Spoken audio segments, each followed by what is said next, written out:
So n'ebigambo bye ndifaalingako most of the time ebigambo ebyo nga byayogerebwa ne Robert Kyagulanyi Ssentamu Bobi Wine. I think ku ntandikwa y'omwaka oguwedde we yagamba bannamawulire nti mujja kukiwulira. Yakigamba munnamawulire yali ambuuzizza ekibuuzo naye n'akiddamu in a broad way n'agamba nti mujja kukiwulira.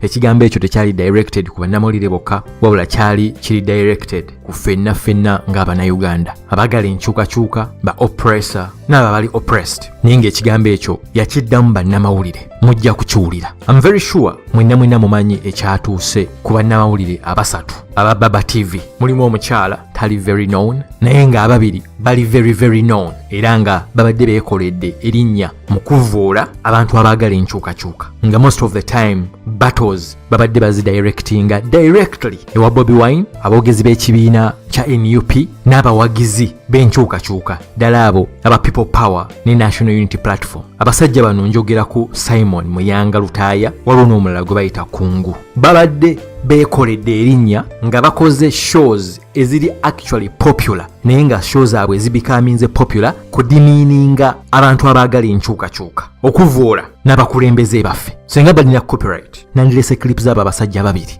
Kungu Al-Mahadi Adam oyo actually yali tamanyiddwa nnyo naye nkugambye yeekoledde erinnya olw'abantu babadde akyaza. Bonna boolaba abadde bavumirira enkyukakyuka abadde abakyaza ne bamalako show yonna nga badimiininga budimiininzi abantu abaagala change ng'abatalabako kintu kyonna kigenda maaso mu ggwanga. Ddayo tunulire show zaabwe n'abantu be babadde bakyaza. Abantu baategedde nnyo Simon Muyanga Lutaaya because is already popular. Show ya mirundi yamubikamingisa nnyo popular nga tenda bana kugenda ku Baaba TV way back ng'akyali I think NBS. Naye ng'ate waliwo n'omulala oyo munno omulala gwe basuspendinze naye to an extent ng'otuuka ne weebuuza n'ogamba eno Baaba TV yes fena tumanyi it's a private entity naye baagiteekawo okuvumirira baagala nkyukakyuka bavuma abakulembeze n'abantu bonna abalagala enkyukakyuka. Bafuna obugambo obutonotono bwe beekwasa ne badde nga bamakinga sure nti baleeta abantu bapropagandist ba NRM ne bavoola ne boogera buli kimu nga nabo nga bapresenta baleetangawo statements eziba sarcastic si directly naye ng'oziraba ebigambo ebijereegerera. Well babadde balaba nga kibakolera definitely ki-increasinga views numbers kibakoledde erinnya ate nga balaba balina amaanyi kubanga tebavoola gavumenti they are safe. Naye ng'omusajja yagamba nti mujja kukiwulira. Teyagamba nti aba NRM mujja kukiwulira, teyagamba nti abaagala enkyukakyuka mujja kukiwulira, aba NUP aba FDC yagamba mujja kukiwulira directed ku buli muntu yenna ali mu Uganda. Tubadde tubiraba most of the time ebintu byonna ebigenda maaso, sente ezibbibwa, injustice ezigenda maaso, tubalaba nga bavangayo nabo ne bakaaba kyokka nga tebawagira regime. Essaawa zino wetwogerera Simon Muyanga Lutaaya ne banne babiri babadde suspended. But suspended over what? Babadde nga buli lunaku bavvoola naye nga programs zaabwe zigenda bugenzi viral. I think by now fena tumanyi ekyali mu parliament last time. Nange kenyini nakyogerako kitegeeza nange senga nali nkolera TV definitely I would have been suspended. Oba n'abalala bonna abakyogeddeko actually kansooke mbuuse ne babloga nga sinaba kwogera ku bano basajja. In a very big example eri ba propagandist ba NRM bonna ddala babloga nga tebalina gwe bakolera naye nga bajja ku social media ne boogera. This is what you do kuba twabategeera dda lwakuba abantu abasinga tebalina bakubabuuka. Mujja ne muvuma ne muvoola abaagala enkyukakyuka ne muvoola abakulembeze baabwe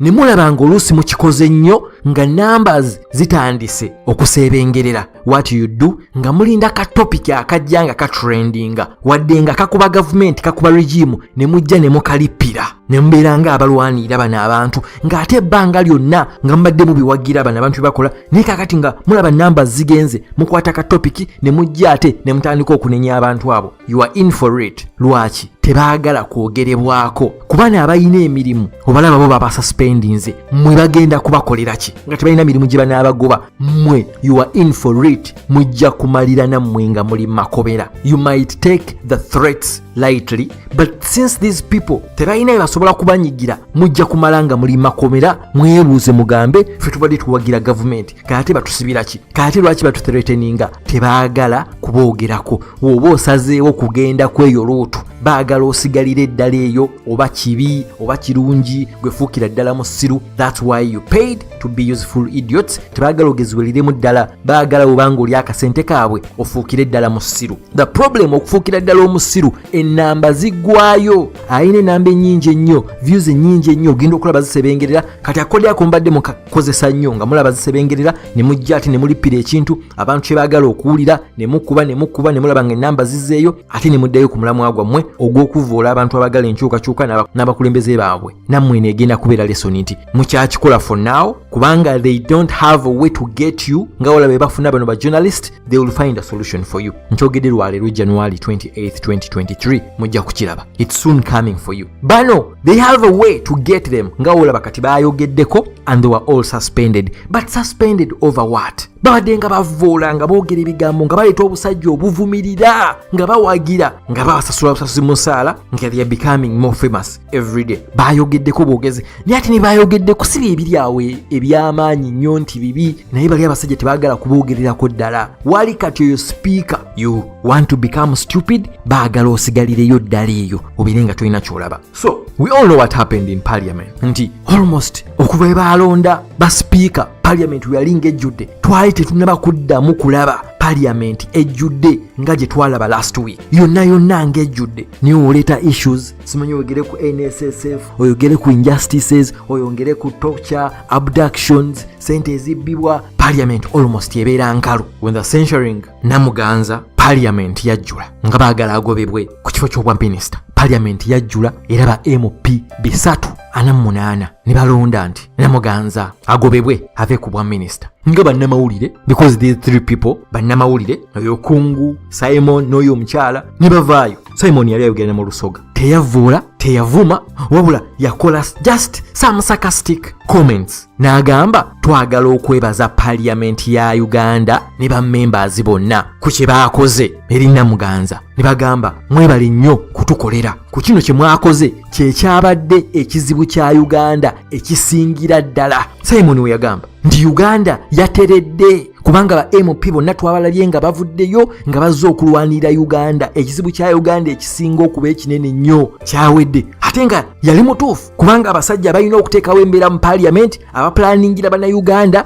webabeera mu parliament nga bakola ekintu ekirungi, ba MP tebalabikako. Ku kya Namuganza parliament yajjula. N'agamba mwebale nnyo, amalwaliro mugenda kubeeramu kati eddagala, enguudo zonna zigenda kukolebwa, ba youth bonna kati bagenda kufuna emirimu, obwavu bugobeddwa mu Uganda. Ne bagamba era ekizibu kya Uganda abadde Namuganza, kaakati ekizibu kya Uganda kivuddewo. Mwebale nnyo, mwebalire ddala, mwebale kubeerawo parliament nejjula. Omunenya tomunenya yali mutuufu kubanga parliament wabeerangawo ensonga ez'amaanyi ezikwatagana ku bannayuganda abaabalonda. Parliament tugirabanga nga nkalu. Ku issue ya Namuganza parliament yajjudde era ne yeebaza speaker ne deputy we. Of course these were sarcastic comments, naye nga ayina right ddala nga ye munnamawulire, ddala ng'omunnayuganda ayina right. Wadde babadde nga batuvoola ffe, nga batuvuma bahuliganzi, babadde baleeta abasajja ku programs zaabwe ezivoola bakulembeze baffe naffe kennyini abantu, naye ayina right okwogera bino ebintu nga bwe baamuwa right okuvoola abaagala enkyukakyuka, ne bino ebintu nabyo ayina right okubyogerako nga bwe babyogeddeko waayise ennaku ntono nnyo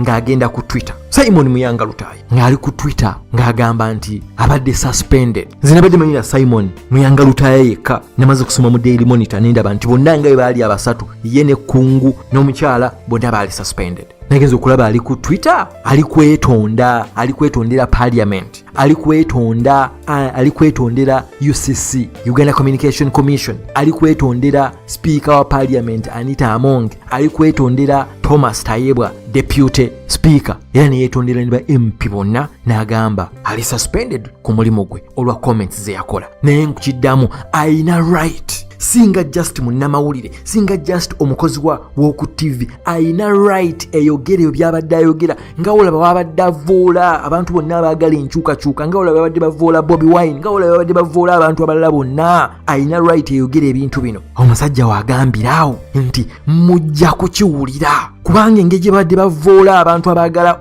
enkyukakyuka babadde tebasuubira nti just zino a few comments ze bakoze not even 5 minutes ng'ate babadde nga bamalako shows for hours nga bavumirira abantu abaagala enkyukakyuka nga show zigenda mu maaso babongeza musaala oyo musajja baali bakamukuza recently ku Baaba TV. Kino kyaba suspendingsiza kitegeeza ki? Mwogere muvoole abo bonna abatakkiriziganya na gavumenti naye ebya gavumenti temulina kubyogerako. We pay you to be stupid. Mulina kubeera basiru all the time. Naye ng'ate munnange tewali muntu atajja kukkiriza nnyo kubeera nnyo musiru. Kye bankugambye olaba ne bloggers abamu bakuba ne babawo ekibayitirirako ne bajoyininga. Mwe mbagambye mwe blogger bana basajja tebalina bye babafunira but they will find a way. Nga olaba ne babafunidde ne babatwala kati bali suspended ku mirimu gyabwe. That suspension may even become an indefinite suspension. Emirimu ne bagiruzingira ddala completely. Naye bo balina ka switch basobola okukwata bablogger abamu ka switch ke balina maybe ku stopping obscene babawa naye tebalina nnyo basobola kubakwatira. Wenkugambidde awo those threats that you take as a joke may turn into something else because fenna tumanyi what this government is capable. Fenna tumanyi abantu abakulira bino ebintu what they are capable of doing. At the moment we twogera muganda waffe Bobi Wine is still missing naye ng'ate ebyo ndi ebintu ebyamukwasa ku luno byonna biri related ne ka post ke yakola ak'ekizigo. All journalists mu Uganda enebeere lesoni nti nammwe wadde nga mufunayo akasente ne muvumirira ne mutuvumirira nammwe we tuba tukiwulira ng'omusajja we yagamba nti tujja kukiwulira nammwe mujja kukiwulira oba nammwe mukiwulira. Basajja bano bali bavuula Bobi Wine naye nina akantu kensomye mu Daily Monitor nga bagamba bagezezaako okutuukira Bobi Wine balabe view egyayina ku what happened eno suspension y'abannamawulire bano. Bagambye oba bawandiise nti Bobi Wine yabagambye nti the suspension of the journalists and the censure of the minister who belongs to the ruling party was an example of injustice and militarism which must be fought by all able-bodied Ugandans. Bobi Wine babadde nga bamucriticizing nga bamuvoola bulijjo naye yagambye bannamawulire n'agamba nti eno suspension y'abannamawulire n'okugobebwa kwa minisita ate nga bawagira ruling party bawagira NRM. Yagambye eyo example ya injustice n'okukozesa amaanyi enfuga y'emmundu era nga kino buli munnayuganda yenna asobola alina okukirwanyisa. These people that we are talking about, ba journalists, ba minister, si ba people power, si ba NUP, si ba FDC. No, these are NRM people. Kawiba no benyi ba journalists, they are all NRM people because of what they have been doing ku programs zaabwe. Gendo webe programs za Kungu. I think Kungu is even been worse than Simon Muyanga Lutaaya. Lwakuba nti Simon Muyanga Lutaaya ate yamanyiddwa naye ate oli Kungu yabadde mufu nnyo mu kuvoola abantu bonna abaagala enkyukakyuka. Genda olabe programs ze essaawa zino we twogerera mwenna mukiwulira. And this is just the beginning. This is just the beginning. Nabadde nsoma ku former executive director wa African Center for Media Excellence Dr. Peter Mwesige yagambye nti such media owners in a way a bigger threat to media freedom than government.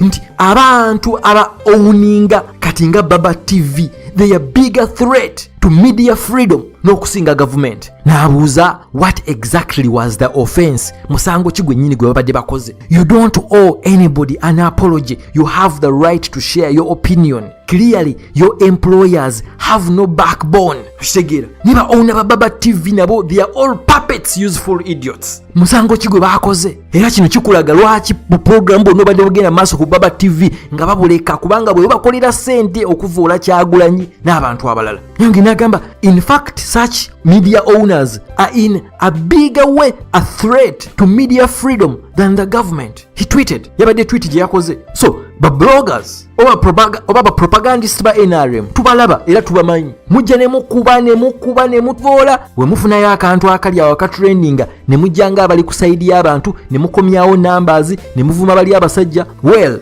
government mwetejja bagoba ku mirimu. They will do something even bigger. Kubasenga balina omulimu gwasobola okubagoba bandi bagobye. You'll end up in jail and those threats about threatening you take it as a joke but but it's not a joke. Banase tebagala kwogerebwako. Oba wasalawo kubeera mu ssiru, sigalira ddala ng'oli mu ssiru. That's all they want. Kansubira abantu bangi bagenda kufunayo kyebayigamu. Simon Muyanga Lutaaya has had problems way back ng'akyali musajja wa FDC. Yaliyo FDC naye katosobola kuŋŋamba nti akyali mu nkyukakyuka nti oba akyali mu FDC. No, naye nga yaliko FDC yafunirayo ebizibu bingi nnyo. Kati abadde amanyi nti engeri gy'ayogeramu ng'asusuuta gavumenti ng'amanyi nti kyatereera. Ndaba ebyamutuuseeko musajja bwe yagambira awo nti mujja kukiwulira.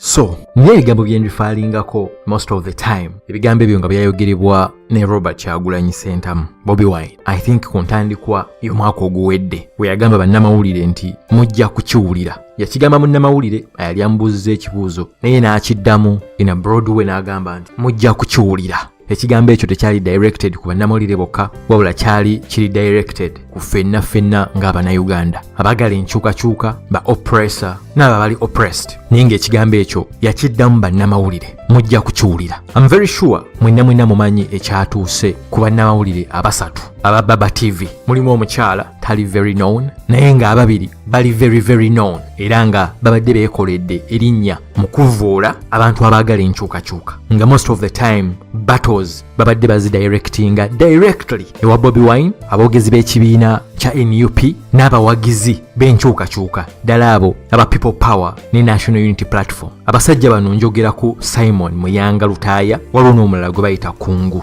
Babadde beekoledde erinnya nga bakoze shows eziri actually popular naye nga shows abwe zibikaminze popular kudimiininga abantu abaagala enkyukakyuka okuvvoola n'abakulembeze baffe. Senga balina copyright nandirese clips z'abo abasajja babiri. Kungu, Almahadi, Adam, oyo actually yali tamanyiddwa nnyo naye nkugambye yeekoledde erinnya olw'abantu baabadde akyaza. Bonna boolaba abadde bavumirira enkyukakyuka abadde abakyaza ne bamalako show yonna nga badimiininga budimiininzi abantu abaagala change ng'abatalabako kintu kyonna kigenda maaso mu ggwanga. Ddayo tunulire show zaabwe n'abantu be babadde bakyaza. Abantu baategedde nnyo Simon Muyanga Lutaaya because is already popular. Show ya mirundi yamubicamingisa nnyo popular nga tendaba na kugenda ku Baaba TV way back ng'akyali I think NBS. Naye ng'ate waliwo n'omulala oyo munno omulala gwe basuspendinze naye to an extent ng'otuuka ne weebuuza n'ogamba eno Baaba TV yes fena tumanyi it's a private entity naye baagiteekawo okuvumirira baagala nkyukakyuka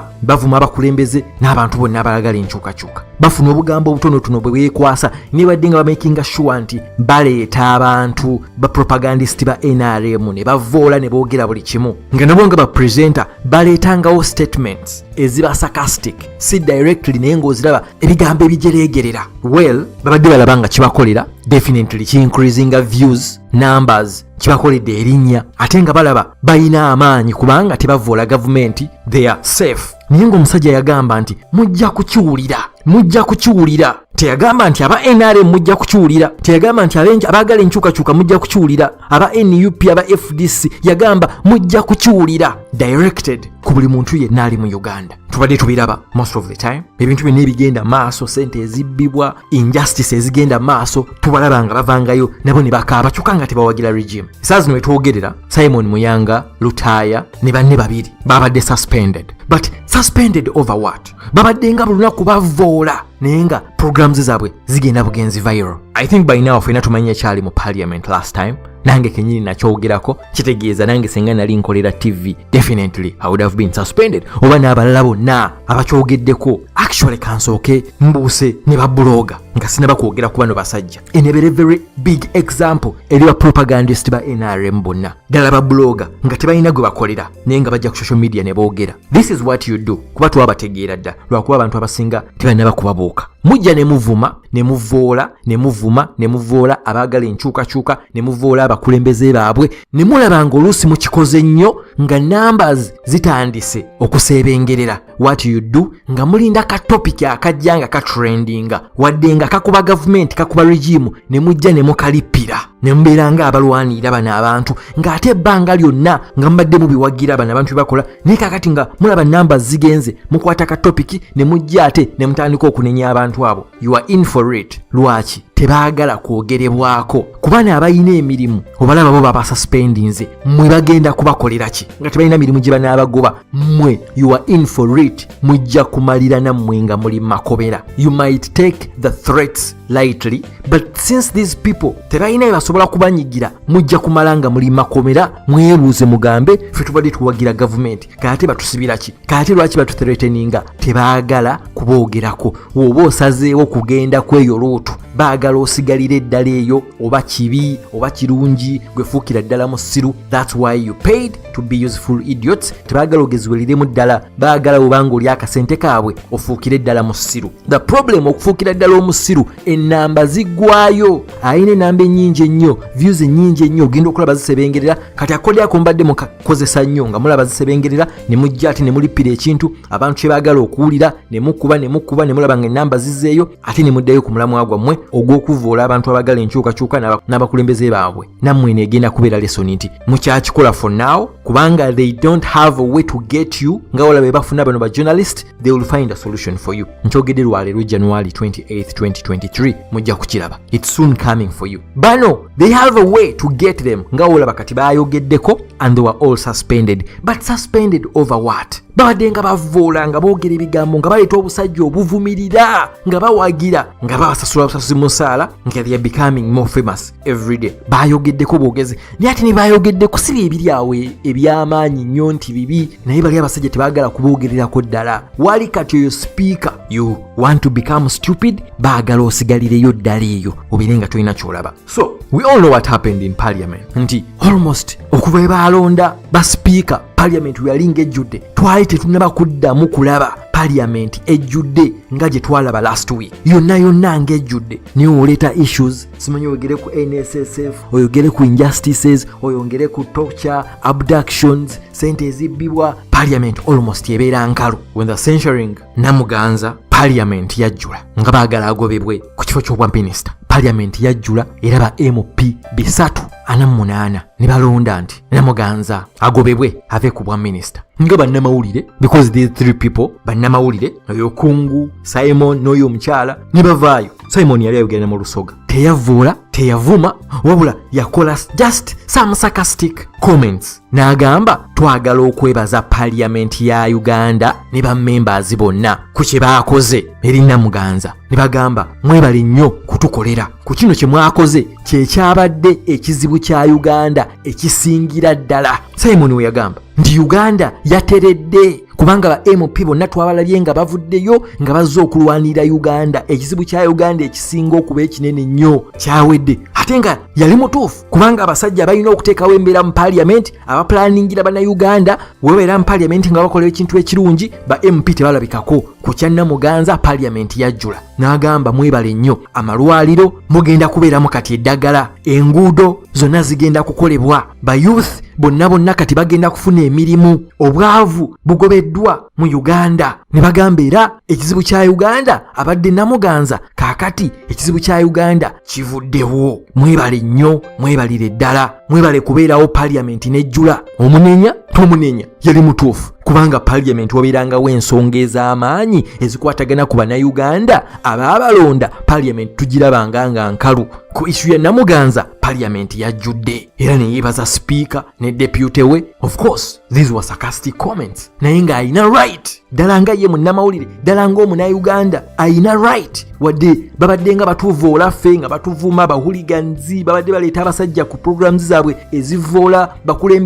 bakulembeze baffe naffe kennyini abantu naye ayina right okwogera bino ebintu nga bwe baamuwa right okuvoola abaagala enkyukakyuka ne bino ebintu nabyo ayina right okubyogerako nga bwe babyogeddeko waayise ennaku ntono nnyo ng'agenda ku Twitter. Simon Muyanga Lutaaya ng'ali ku Twitter ng'agamba nti abadde suspended. Nze nabadde manyira Simon Muyanga Lutaaya yekka namaze kusoma mu Daily Monitor ne ndaba nti bonna nga bwe baali abasatu ye ne Kungu n'omukyala bonna baali suspended. nagenza okulaba ali ku Twitter, ali kwetondera parliament, ali kwetondera UCC, Uganda Communication Commission, ali kwetondera speaker wa parliament Anita Among, ali kwetondera Thomas Tayebwa deputy speaker, era ne yetondera ne MP bonna, n'agamba ali suspended ku mulimu gwe olwa comments ze yakola. Naye nkiddamu ayina right, singa just munnamawulire, singa just omukozi w'oku TV, ayina right eyogere byabadde ayogera, nga olaba babadde avoola abantu bonna abaagala enkyukakyuka, nga olaba babadde bavoola Bobi Wine, nga olaba babadde bavoola abantu abalala bonna, ayina right eyogere ebintu bino. Omusajja waagambiraawo nti mujja kukiwulira, kubanga engeri gye babadde bavoola abantu abaagala enkyukakyuka babadde tebasuubira nti just zino a few comments ze bakoze, not even 5 minutes, ng'ate babadde nga bamalako shows for hours nga bavumirira abantu abaagala enkyukakyuka, nga show zigenda maaso babongeza musaala. Oyo musajja baali bakamukuza recently ku Baaba TV. Kino kyaba suspending siza kitegeeza ki? Mwogere, muvoole abo bonna abatakkiriziganya na gavumenti, naye ebya gavumenti temulina kubyogerako. We pay you to be stupid. Mulina kubeera basiru all the time. Naye ng'ate munnange tewali muntu atajja kukkiriza nnyo kubeera nnyo musiru. Kye bankugambye, olaba ne ba bloggers abamu bakuba ne babawo ekibayitirirako ne bajoyininga. Mwe mbagambye, mwe ba blogger bana basajja tebalina bye babafunira, but they will find a way. Nga olaba ne babafunidde ne babatwala kati bali suspended ku mirimu gyabwe. That suspension may even become an indefinite suspension. Emirimu ne bagiruzingira ddala completely. Naye bo balina ka switch basobola okukwata. Ba blogger abamu ka switch ke balina, maybe ku stopping obscene babawa, naye tebalina nnyo basobola kubakwatira. Wenkugambidde awo, those threats that you take as a joke may turn into something else, because ffenna tumanyi what this government is capable. Ffenna tumanyi abantu abakulira bino ebintu what they are capable of doing. At the moment wetwogera, muganda waffe Bobi Wine is still missing, naye ng'ate ebintu ebyamukwasa ku luno byonna biri related ne ka post ke yakola ak'ekizigo. All journalists mu Uganda eneebeere lesoni nti nammwe wadde nga mufunayo akasente ne muvumirira ne mutuvumirira, nammwe we tuba tukiwulira ng'omusajja we yagamba nti tujja kukiwulira, nammwe mujja kukiwulira oba nammwe mukiwulira. Basajja bano badde bavuula Bobi Wine. Naye nina akantu kensomye mu Daily Monitor nga bagamba bagezezaako okutuukira Bobi Wine balabe view egyayina ku what happened, eno suspension y'abannamawulire bano. Bagambye oba bawandiise nti Bobi Wine yabagambye nti the suspension of the journalists and the censure of the minister who belongs to the ruling party was an example of injustice and militarism which must be fought by all able-bodied Ugandans. Bobi Wine babadde nga bamucriticizing nga bamuvoola bulijjo, naye yagambye bannamawulire n'agamba nti eno suspension y'abannamawulire n'okugobebwa kwa minisita ate nga bawagira ruling party, bawagira NRM, yagambye eyo example ya injustice n'okukozesa amaanyi, enfuga y'emmundu, era nga kino buli munnayuganda yenna asobola alina okukirwanyisa. These people that we are talking about, the journalists, the minister, si ba people power, si ba NUP, si ba FDC. No, these are NRM people. Karibu no benyi ba journalists, they are all NRM people because of what they have been doing ku programs zaabwe. Gendo webe programs za Kungu. I think Kungu is even been worse than Simon Muyanga Lutaaya. Lwakuba nti Simon Muyanga Lutaaya ate yamanyiddwa naye atoli Kungu yabadde mufu nnyo mu kuvoola abantu bonna abaagala enkyukakyuka. Gendo webe programs ze essaawa zino wetwogerera mwenna mukiwulira. And this is just the beginning. This is just the beginning. Nabadde nsoma ku former executive director wa African Center for Media Excellence, Dr. Peter Mwesige. Yagambye nti such media owners in a way a bigger threat to media freedom than government. Nti abantu aba owninga kati nga Baaba TV, they are bigger threat to media freedom n'okusinga government. N'abuuza what exactly was the offense, musango ki gwennyini gwe babadde bakoze. You don't owe anybody an apology. You have the right to share your opinion. Clearly your employers have no backbone. Kitegeera niba owner ba Baaba TV nabo they are all puppets, useful idiots. Musango ki gwe bakoze. Era kino kikulaga lwaki mu program bonna badde bagenda maaso ku Baaba TV nga babuleka, kubanga bwe bakolera ssente okuvoola Kyagulanyi n'abantu abalala. Nange nagamba in fact such media owners are in a bigger way a threat to media freedom than the government. He tweeted. Yabadde tweet gye yakoze. So, ba bloggers oba propagandist ba NRM tubalaba era tubamanyi mujja ne mukuba ne mutoola we mufunayo akantu akali awo akatrendinga ne mujjanga abali ku side y'abantu ne mukomyawo numbers ne muvuma bali abasajja. Well, government mwetejja bagoba ku mirimu. They will do something even bigger. Kuba senga balina omulimu gwasobola okubagoba bandi bagobye, you'll end up in jail, and those threats about threatening you take it as a joke, but it's not a joke. Bana sente bagala kugerebwako oba wasalawo kubeera mu ssiru sigalira ddala ng'oli mu ssiru. That's all they want. Kansubira abantu bangi bagenda kufunayo kibayigamu. Simon Muyanga Lutaaya has had problems way back ng'akyali musajja wa FDC. Yaliyo FDC naye katosobola kungamba nti akyali mu nkyukakyuka nti oba akyali mu FDC. No, naye nga yaliko FDC yafunira ebizibu bingi nnyo. Kati abadde amanyi nti engeri gy'ayogeramu ng'asusuuta gavumenti ng'amanyi nti kyatereera. Ndaba ebyamutuuseeko musajja bwe yagambira awo nti mujja kukiwulira. Mbaagala nnyo. Peace.